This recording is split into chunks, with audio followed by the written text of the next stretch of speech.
Welcome to the Richard Blackaby Leadership Podcast, helping people take their leadership to the next level. Brought to you by Blackaby Ministries International.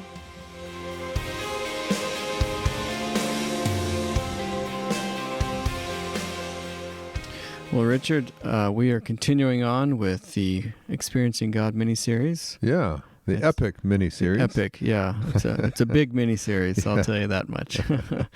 It's always good to sit across from you and talk about these things and how they apply to leadership. We've heard, especially this miniseries has been impactful to several of our friends that we've heard from, and it's always great when they hear a podcast and then that very week they experience just what they heard us talk about. Several have said that was dead on right what they were going through, and hearing this podcast helped them know what they should do, how to respond. So we love that. We love hearing that kind of stuff and that sort of feedback.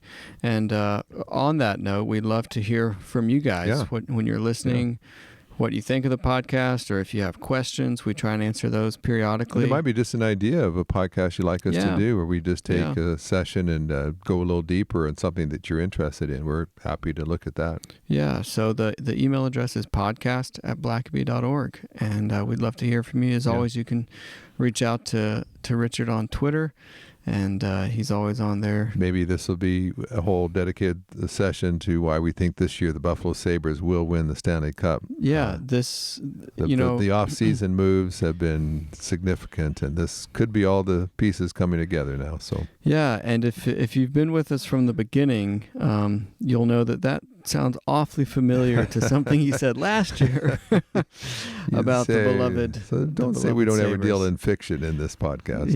Exactly. Well, I just started reading. For those who don't know, we try and do a book review every once in a while, and the one for our next book review is the character of leadership. I think. I just started reading this, and I probably won't finish it before we. But I have finished it and used it as a textbook, and it's very good. Yeah, all that to say, he talks about the Machiavelli principle and how too many leaders lead fantasies and not in reality. And so, anyways. Ouch. Well, I just, we'll see. Time will tell how the Buffalo Sabres do. Anyways, we're not here to talk about the Sabres, although we could. It's near and dear to your heart. But today we're looking at the sixth reality of experiencing God. So why don't you tell us what that is?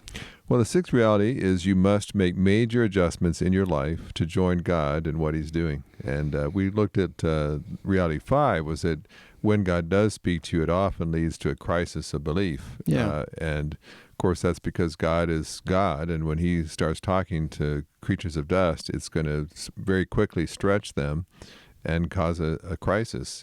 Do they believe that God can do that or not? And so that naturally leads in after you've had your crisis of belief. If you're going to go with God, then you're going to have to make some adjustments to go with him where he's going. Mm-hmm. Yeah. So why would you have to make those adjustments? Well, one of the things that my dad said in Experiencing God is you can't stay where you are and go with God. And God's not necessarily interested in coming to you and just saying, hey, are you having a good day today? Is there anything I can bring to you where you are to help you? God is on mission himself. We often treat God as if we're on mission and God's there to call in prayer whenever we need his assistance in doing what we're doing. But that's a very self-centered view of God. God does not exist in heaven just to help make your day better. He is going about accomplishing his purposes. He's going in his direction. And so if you want to be a part of what God's doing, it means you've got to go with him.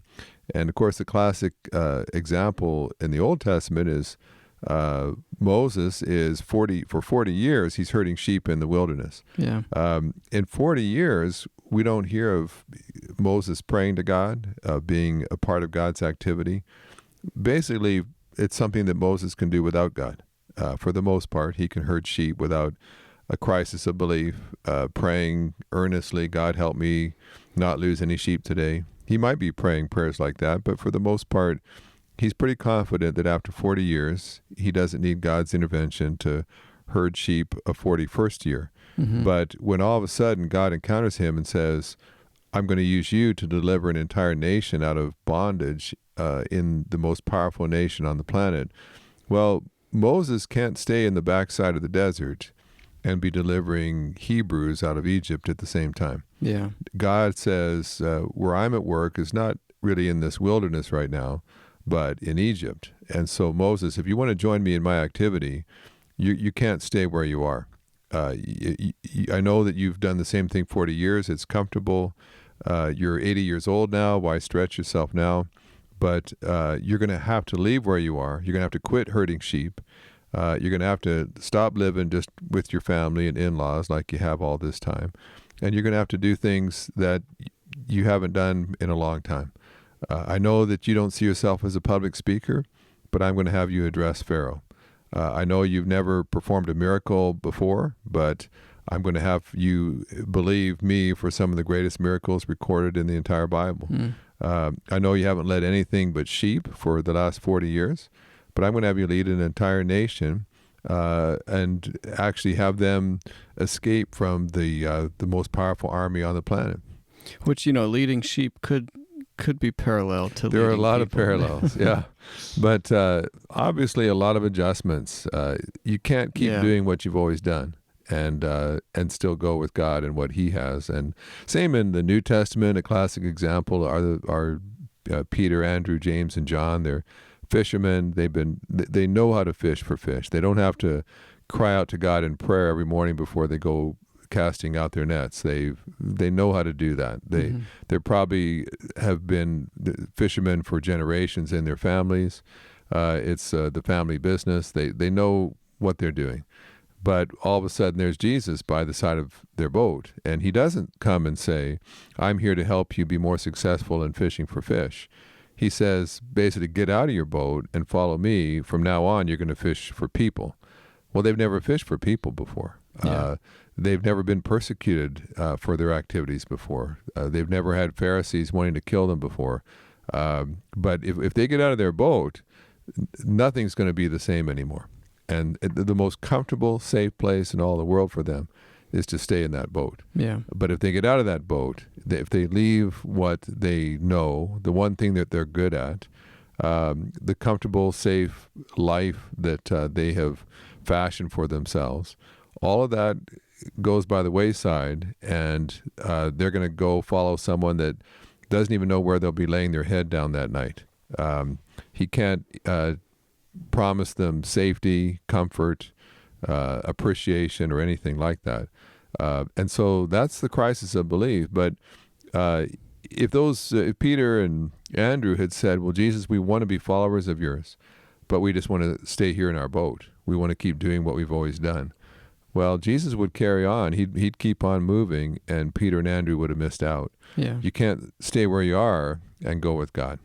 Yeah. So what does that look like? And obviously for the disciples, that's a total shift and a change of career, of what they're doing, of what they know. Yeah. I wonder too, do these adjustments also happen in more subtle ways?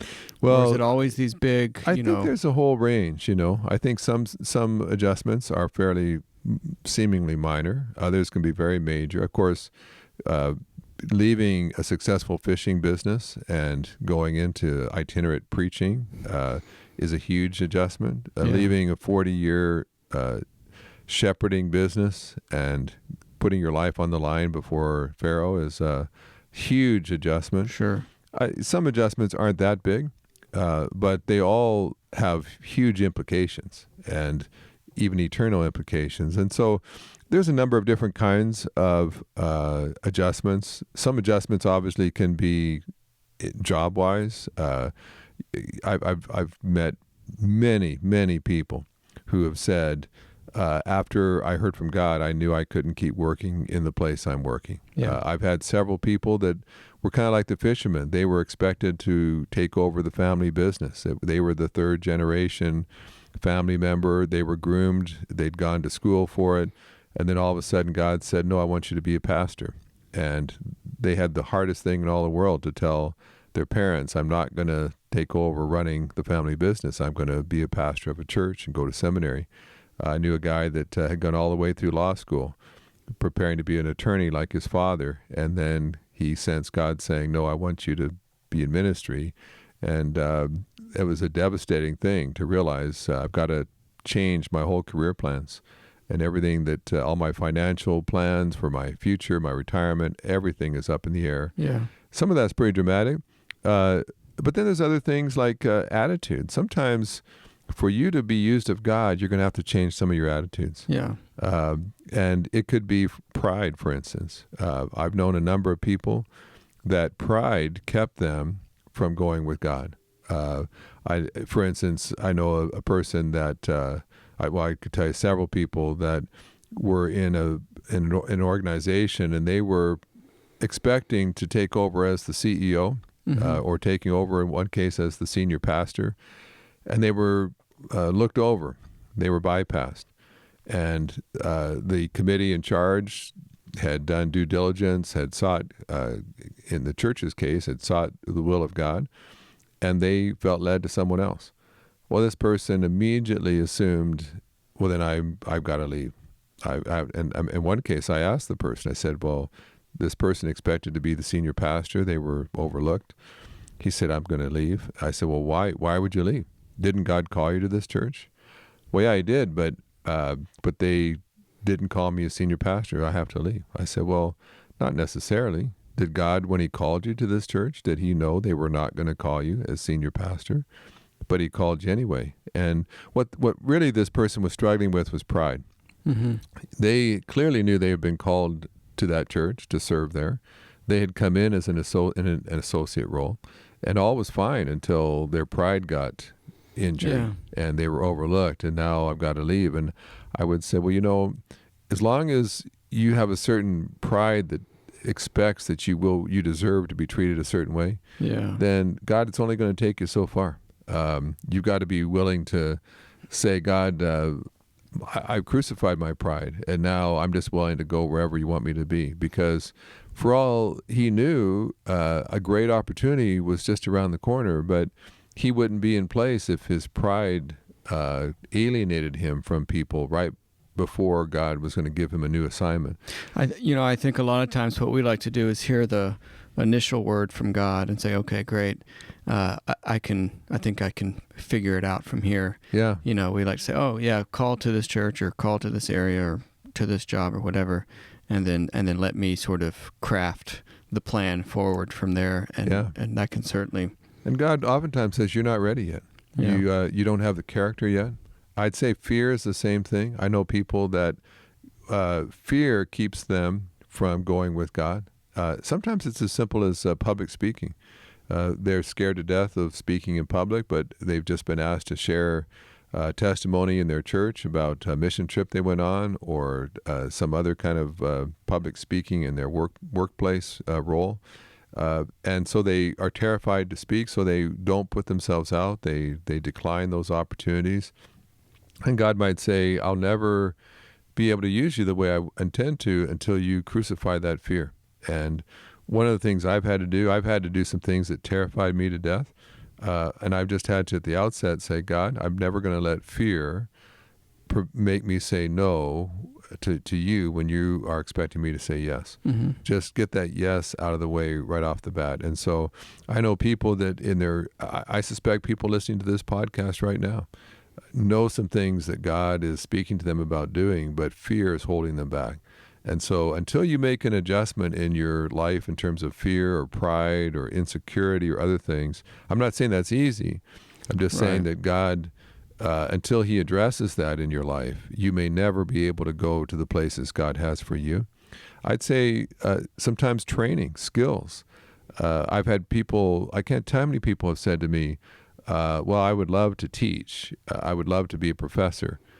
But when I was in school, I just got tired of school. Yeah. So I didn't stay and get a doctor's degree or a master's degree. I'd like this. I feel like God's wired me to do this, but I just got sick of school. And I've had many people tell me that.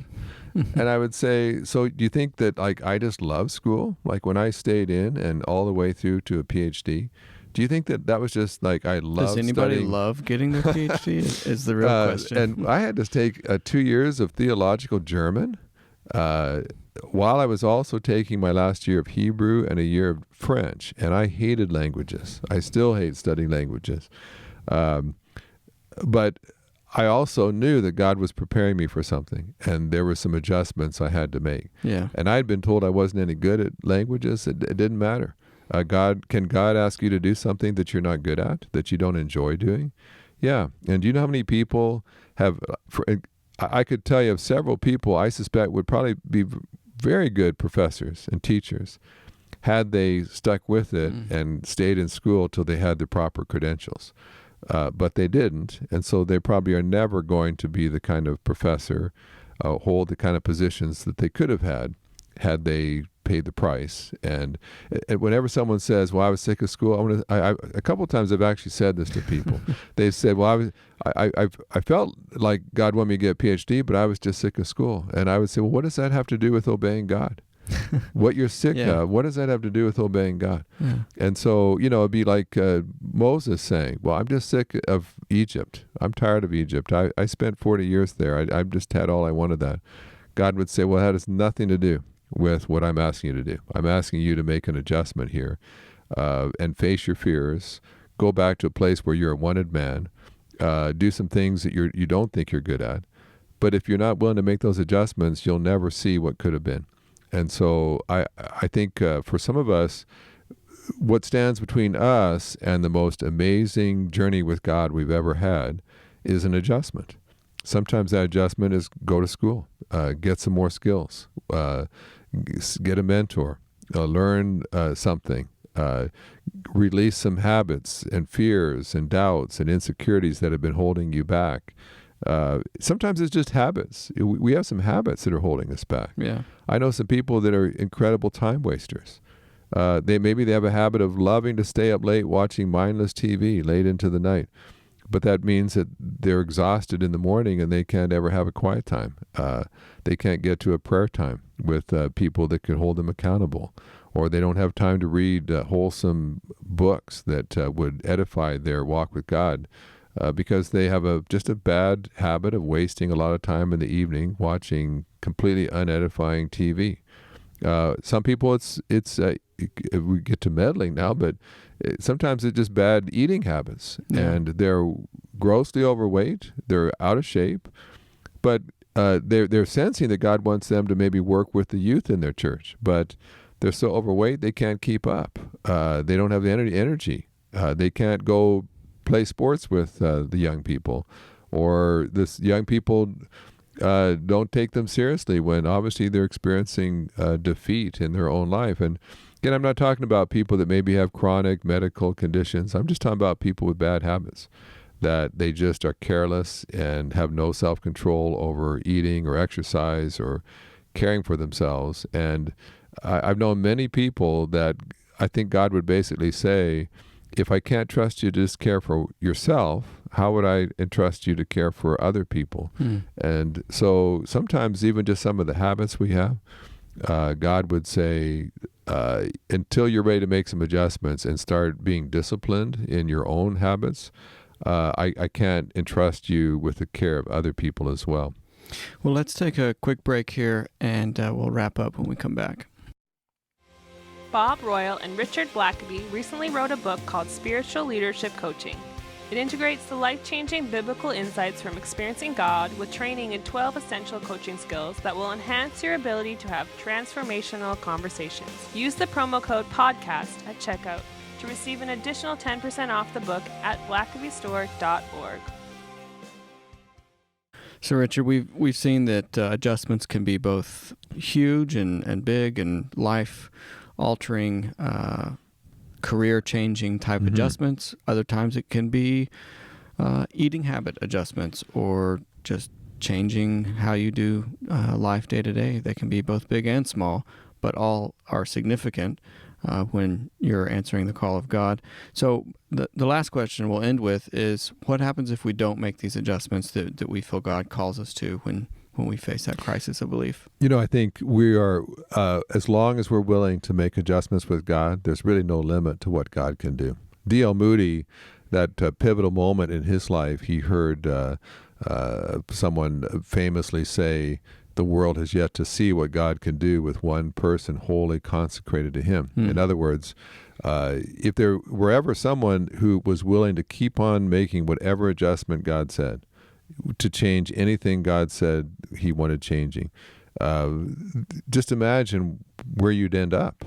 Because God would always have one more way to make you a little more like Jesus, one way to make you a little more effective than you have been in the last year, a little bit more powerful, a little bit better leader, a little bit better speaker, a little bit better salesperson. There'd always be another adjustment God could make, but essentially what happens is at a certain point we become satisfied. We become complacent. Maybe now we're in management. Maybe we're the CEO. So why change anymore? I'm already at the top. I make enough money. I have enough prestige. I've only got 3 or 4 years left till I retire.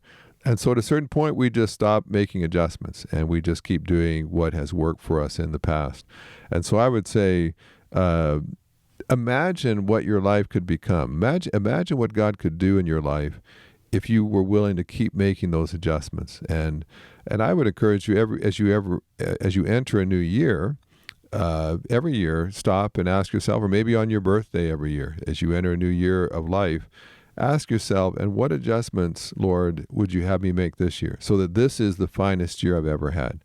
I have, perhaps I'm a better witness for you than I've ever been. My prayer life is better than it's ever been. My sales life at work, my leadership, my management role is more effective than it's ever been before. God, I don't want the same year this year that I had last year. So what adjustments do I need to make so that hands down this year that I'm entering is the best one I've ever made? And God will never be at a loss to suggest an adjustment that you could make. Yeah. God would say, well, I've had you at this level of management, of leadership. I've used you at this level. But if you were ever to adjust this, if you were ever to remove this out of your character, out of your habits, if you were to build in this aspect into your leadership portfolio, I could do so much more through your life. Are you willing? Are you prepared? Or do you want to stay in that fishing boat the rest of your life? Nothing wrong with fishing for fish, but there is if you could be fishing for people. Don't be satisfied with fish when God wants you, if you're just a few adjustments away from now being able to fish for people. And so the question I'd want to just leave all of our listeners with this morning is, what adjustments does God want you to make right now so that you can go with him to a place you've never been before, serving him in a way you've never served him before, knowing more of him than you ever have before? I'll just close by just referring again to these CEOs I work with. There's a group I work with, and we meet at the Grand Hyatt Hotel in Dallas Fort Worth Airport, several times every year. And I mentioned this on a number of occasions. We had people flying from all over the country, even as far as Hong Kong, to attend these meetings. And it blows me away sometimes because these guys are very successful. They're all CEOs. They have tremendous influence and success, and they're very busy people. So why would you schedule off time to fly to Dallas for a 1-day, 24-hour training time? And the answer is because they want more. They're not satisfied. They don't want just to stay where they are. Everybody tells them they're successful, but in their hearts they know that there's still more. And so they come to find, what adjustments does God want me to make so that I can move to the next level with him, to be of greater influence for the kingdom of God, to be a greater influence on my family, my children, my grandkids. And I hope that that's just the spirit of everyone here, is asking the Lord, and so Lord, what adjustments do I need to make so that I'm not the same person I was a year ago? That, Lord, you can entrust me with more because I'm not the same person. I've made some adjustments and I don't have the same attitudes. I don't have the same fears. I don't deal with the same sins and things that held me back in the past. So what is it you'd have for me this year? And I'll tell you what, there is no limit to someone who's willing to continue making the adjustments God asks them to as they experience all that he has for them in this very brief but important life that he's given to each of us. I think that's a great place to end it. Thanks for listening to the podcast. If this is something you enjoyed, review us on Apple Podcasts, and don't forget to subscribe and share with your friends. If you have questions or comments, please email us at podcast@blackaby.org.